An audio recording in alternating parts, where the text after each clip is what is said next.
Nako, balita ko ay hindi ka kumakain ng madami ha. Palagi kang pahirapan pakainin. Halos kinakain mo lang ay candy at chichirya. Alam mo ba na masama yan? Ha? Alam mo ba na pinupuntahan ko yung mga mahihilig dyan sa candy at chichirya?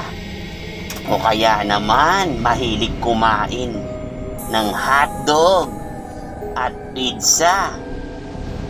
Alam mo ba na anytime pwede kitang puntahan at maglalaro tayo?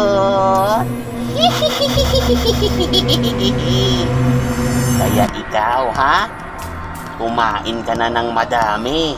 Huwag ka nang magpapasaway. Ayaw ko nang makulit. Okay ba yon?